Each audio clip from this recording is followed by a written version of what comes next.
Would you rub my nuts of pain? Would you rub them with a little sandpaper? Anyways, speaking of not sure how to take it, so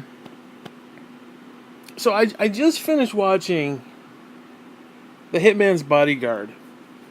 Now, I really don't know what to make of this movie. I say that a lot on a lot of movies, but for some reason it wasn't the kind of movie I thought it was going to be. Now we've seen 100 freaking movies like this. I mean, the concept of The Hitman's Bodyguard. You know it's going to be a slapstick, stupid bullshit kind of movie. This was actually kind of a serious movie. I mean, serious like Taken is serious, like a good movie. You know what I mean? It was actually a good movie. I'm actually very, very surprised at how serious it was. Because there's just some stupid shit takes place, but it's just I really like this movie, damn it. I mean, I generally like this movie. At first, I started. When I first was watching this, I was comparing it to Tango and Cash, that kind of a movie. Now, I don't know if Tango and Cash is really the greatest movie. It's a fun movie in the sense of if you just sit there and kind of zone out, it's a fun movie. If you're gonna nitpick it, it's not really a great movie. Okay, fine. But this is kind of like the best way to describe it is Die Hard meets Taken, like Liam Neeson, serious kind of, but there's hints of humor, and like all of a sudden they just come out of nowhere, the humor moments, and I don't know, I really like this movie. And I didn't think I was going to like the movie. I mean, I figured I'd like it as far as like a comedy, but I didn't think I was actually going to like it as an actual like story. And it has all the stupid beats that you're going to expect, like stupid comical. I mean, it has all the story beats of that type of movie, but I swear to God, I was not expecting a serious story, like a really, I mean, I don't want to say really well written, but it was, I mean, the concept was actually kind of good. I mean, you probably could nitpick it if you really went deep into it, but for what it is, I mean, I was not expecting it to be that deep, because most of the times they do comedy shows like this, the actual story is kind of a backdrop of like whatever, and it's mainly about the comedy. Well, this wasn't even about the comedy. This is actually a legitimate action movie. And I'll be honest with you, some of the action, some of the chase scenes were they were kind of unique. They were very similar. I would equate them to the Triple X movies, or at least the first one. I never saw the second or third. The one with Vin Diesel, Xander Cage. I would equate it to that kind of action where it's like, crazy shit. But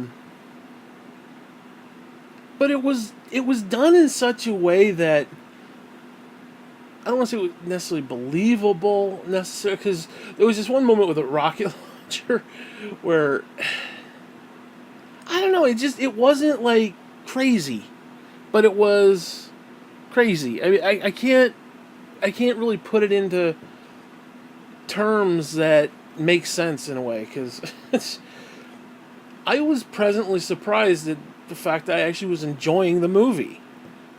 Not even, because I knew I was going to go into it thinking, I don't care about the plot, I don't care about this story. It's, like for example, you go in, you watch Christmas Vacation, do you really care about the plot? There's really no plot. I mean, it's just a matter of, he needs his bonus, put the pool in, so on and so forth. And it's all the little nuances throughout the movie that you care about. That's kind of what I was expecting. Or like Plane, Trains, and Automobiles. Like, he's trying to get home. Okay, very simple plot. This was actually kind of a complex, deep story, and I was presently thinking that it was going to be something that it just wasn't, and it turned out to be, I don't know, I really liked the fucking movie.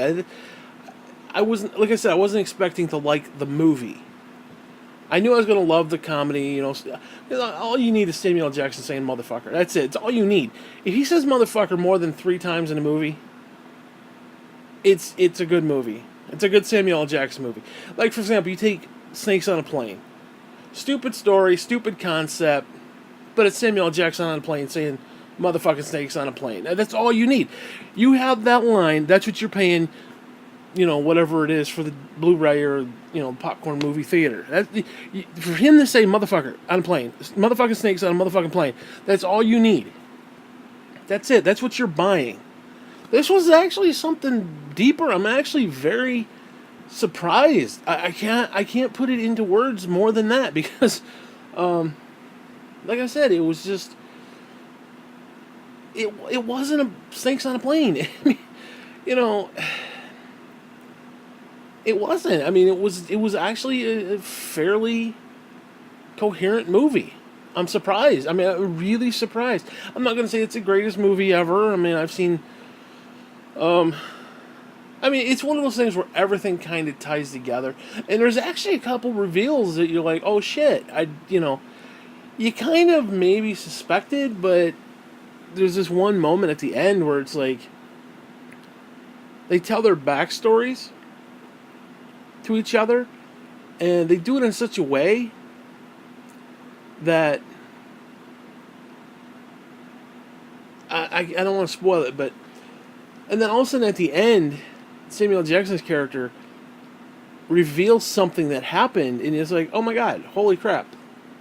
Very surprised by that. It was one of those things where everything kind of tied up very nicely, like all the story beats that you heard, all the backstories, and it wasn't like a lot, but everything that was told kind of wrapped up into this nice little ball. So it was very nice that way. It was a nice story. I mean, I'm actually, I may actually watch it again. I really hope for a sequel. I definitely hope there's a sequel. Because you got, what's his name, Deadpool. I don't know, just the two of them together is actually not bad. It was very Tango and Cassius, if you will. But it was tied around an actually decent story. Like, you actually care about these characters. I'd almost put it, maybe not in the same vein as Lethal Weapon, where you actually care about Riggs and Murtaugh.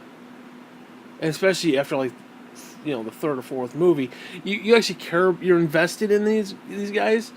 But yeah, if this is beginning of any type of, like, sequels or, trilogies or anything like that, I think they got a good thing going here. I honestly do. I think there's definitely room. Because like, I love Die Hard, or well, not really Die Hard, but Lethal Weapon mostly. I love Lethal Weapon in the sense of, like I said, you care about the characters, so it doesn't matter if the movie's great or if the movie kind of falls short, but it doesn't matter. You care about the characters. It's like Rocky. It's like after like the third Rocky, you care about Rocky. You don't give a fuck. It doesn't matter. It doesn't matter if the movie's great. Like 5 wasn't the greatest. Whatever. But it's Rocky. You know what I mean? It's like you care about the character.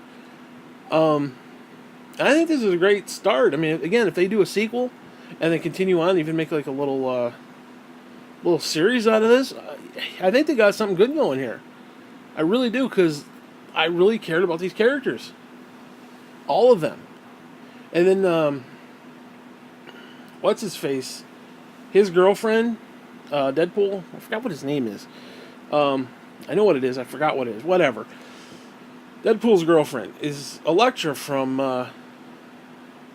from the Marvel show, the Jessica Jones, Luke Cage, what the hell was his name? Daredevil. She was Elektra. Oh my god, I would do anything for that woman. She is fucking beautiful. I'd suck a dick for that woman. She is beautiful. I love her. I fucking love that woman. I absolutely fucking love her. I swear to God. She is beautiful. She is legitimately beautiful. And then Samuel Jackson, Jesus. Like, I don't want to spoil anything, but yeah, I really fucking like this movie. I honestly do. Again, am I gonna? Because I know you're gonna pick this shit all apart. Is it the greatest movie on the face of the planet? No, but the problem is what you're expecting going in. This far exceeds what you're expecting. That's what's great about it. It is actually a coherent, decent movie. I mean, again, if you're gonna nitpick every little line and every little detail and oh my, okay, you might find some problems, okay, or whatever. You know, this isn't one of those just go to the theater, eat your popcorn, drink your drink, and turn your brain off. Where it's like, you know, like episode 1 of Star Wars. Okay, it's Star Wars, it's a new Star Wars, you're in the theater, you know. Like for me, it was like one of the first new Star Wars, and it's just, whatever. Like there are times when you just sit there and say, okay, I don't care, I'm just going to enjoy this for what it is. I don't want to pick it apart, I don't care. I'm just going to enjoy it for the moment. This really wasn't one of those. This is actually far exceeds that. And again, because what I was expecting going in, I was expecting just a ham-fisted bullshit comedy with a stupid plot. I mean, think of like Spies Like Us. That's kind of what I was expecting in a way, where it's like, you know, oh yeah, there's nuclear threat, and they're having sex because the codes and everything's going off, and you know, stupid shit like that. I was expecting that kind of a comedy. This actually was halfway fucking decent. I mean, think of Taken with lots of strange comedy, and Samuel Jackson yelling motherfucker. Now I don't know how you feel about Taken, but I actually like Taken. I kind of liked it. I mean, I like it as a trilogy, but you could pick apart 2 and 3. But collectively, I like the concept of it, and Liam Neeson's a badass, so it works for me. But you know, but actually, I think was better in a way. This is far better than Taken, believe it or not, because it's got the comedy, and no, actually, fuck it. I would actually say this is Lethal Weapon meets Taken, not Die Hard. Although it does have Die Hard concepts where... Actually, even if you think about Die Hard, like the original Die Hard, I mean, it wasn't the greatest story on the planet. It's just, you know, it is what it is. I don't know, I really like the story. I like the characters. The actors I thought were pretty cool.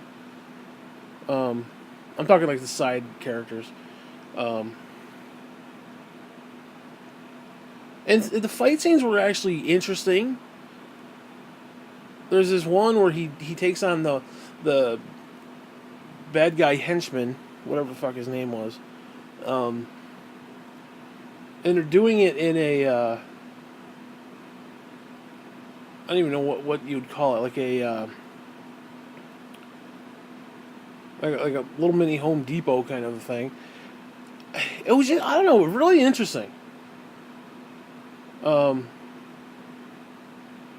some of the car chases were... Now, I will say the only knock I will really give it is that the ass end of the movie was way too overloaded with chase scenes and car scenes and explosions and stuff like that. It was like Michael Bay took a dump on the end of that film. Now... Was it bad? No. But it was, to me, it was getting a little long. It got a little too much, because they show... basically the plot is Samuel Jackson's character is trying to get to the court to testify, and he needs to be there by 5 o'clock. So they're trying to get him there on time. That's basically the gist of the movie.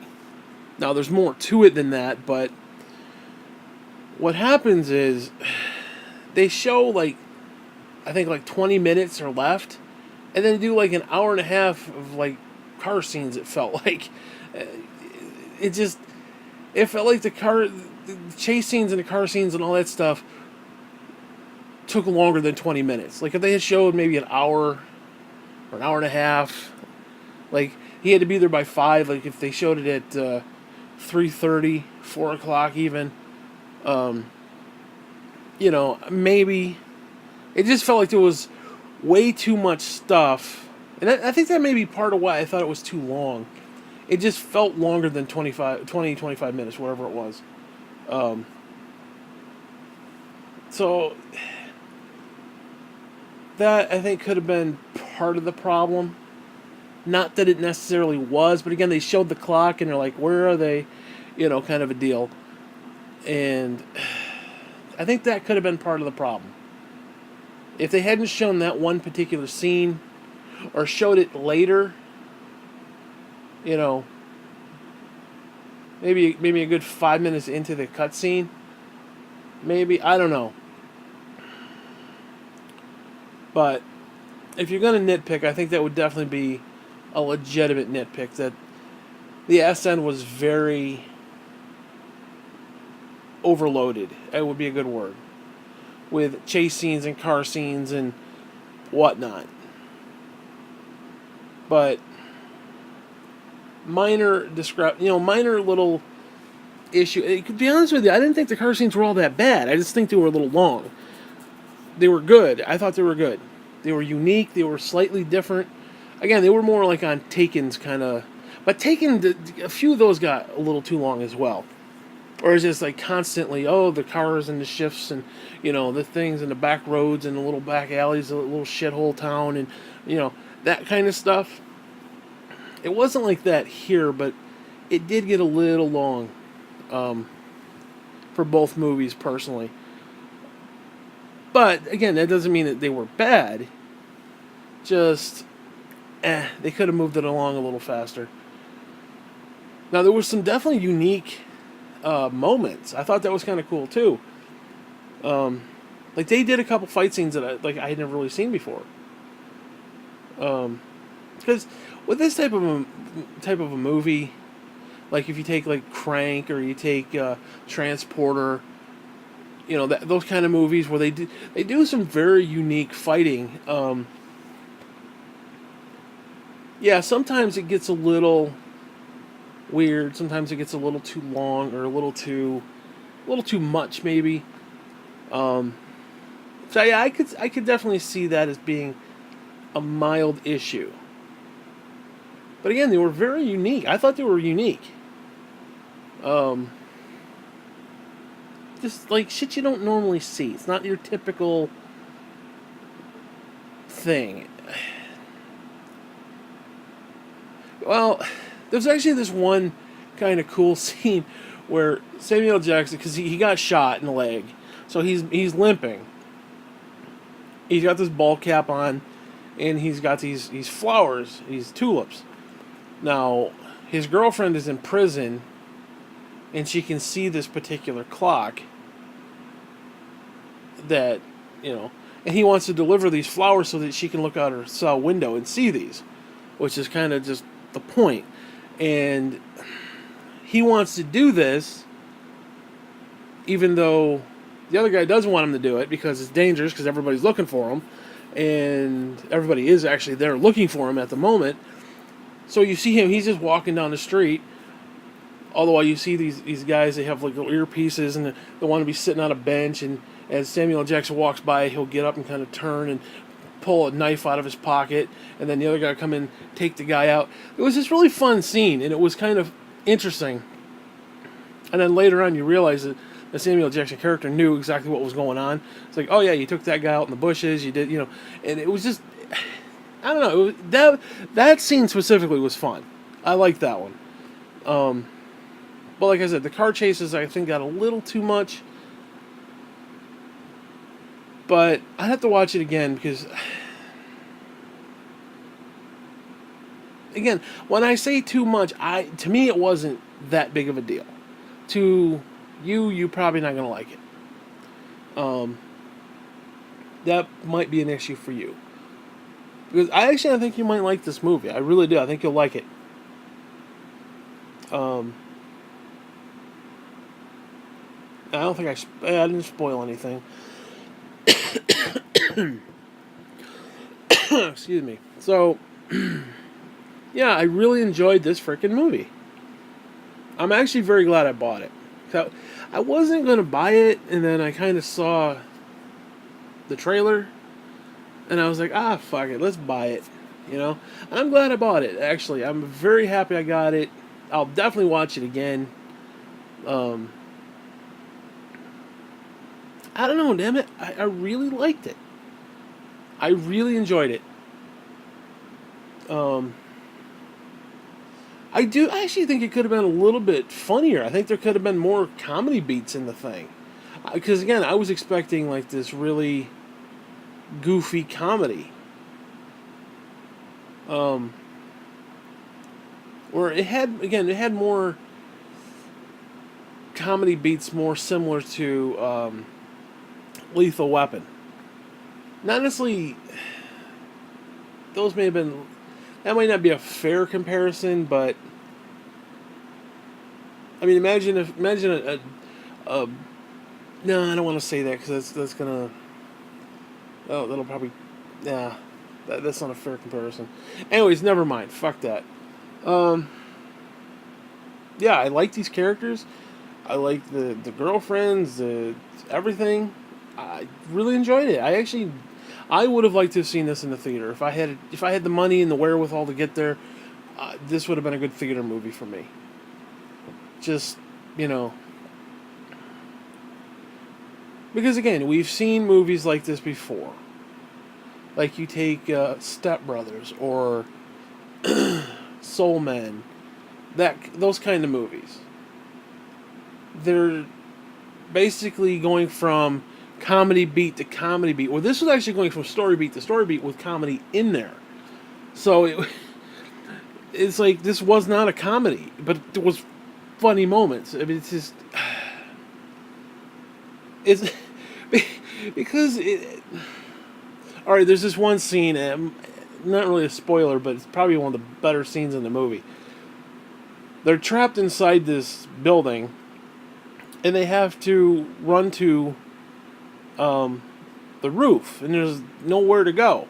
There's a helicopter, and they're stuck. And Samuel Jackson's character's like, he looks down, he sees a dumpster there, and he's like, oh shit, I'll just jump. And you ever see those movies where, like, certain guys, they'll jump and they'll like, grab onto things and flip around and do all this? Well, he tries to do that stuff. Like, grab onto, like, the railings and the walkways and shit.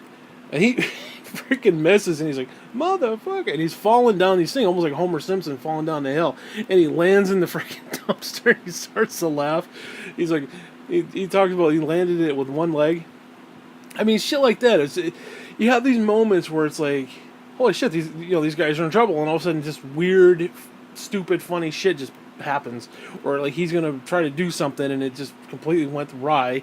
And like there's one moment in this, I'm not gonna spoil this one, but he's talking to, goddamn, I can't remember his name. The Deadpool guy, I can't remember his freaking name. Whatever, you know who it is. He's talking to his girlfriend on the phone. He's just about to say I love you, and all of a sudden something happens. It's absolutely hysterical. And all of a sudden, once it's done, he looks and he's like, what the fuck just happened, kind of a thing. Absolutely hysterical, really funny. It was just it's a lot of out of the blue stuff where you're not expecting it because, again, it's a serious story. And then all of a sudden, boom, there's something funny that happens. And it's I think it was a relatively unique take on a comedy because again, you look at Soul Man, you look at Step Brothers. It's comedy for comedy's sake. This is not comedy for comedy's sake. It's just simply, you know, it's like I said, it comes out of the blue. You're not really expecting it when it happens, which is partly why it's funny. There's like this one moment with a car, and it's very reminiscent of Planes, Trains, and Automobiles with the car, if you know what I mean. Again, I don't want to spoil anything, but something happens, and then they're like, "Oh well, we can do this," and then all of a sudden something else happens, like, "Oh shit!" And then Samuel Jackson starts to laugh. I was actually, I don't know, I really appreciate the comedy because it's a different kind of comedy than I was expecting. In fact, it was a whole different kind of movie than I was expecting. So overall, yeah, I'm actually very happy with it. Again, I'm trying to think if I'm trying to ponder if there's anything because I know you're picky about shit, and I don't know. You're either gonna hate it or you're gonna love it. I think there's a good chance you're really gonna like it. I do. I think there's a good chance you're actually really going to like this. And I hope you do because I actually enjoyed it. So I don't know. I don't know because you're a weird motherfucker. Because like all of a sudden I think like, gee, I'm gonna do this. Like I'll do a clip and I'm like, oh, you're gonna like it. You're like, it's the stupidest clip ever. And then the clip I think is just, it's like, I'm just putting it out there. You're like, that's a classic clip, man. It's the greatest thing ever. So you're a picky motherfucker. I can't tell which way you swing it sometimes. So when it comes to this kind of a movie, I really do think you might like it. I think it's going to be one of those ones where, again, you're either going to love it or you're going to hate it. That's pretty much how you view every movie. Yeah, I think that one's got a damn good chance of like winning you over, though. I do. I honestly do. And I'm glad I bought it. And I'm glad I gave you the digital code. But anyways, so yeah, that's my review of the Hitman's Bodyguard. So whatever.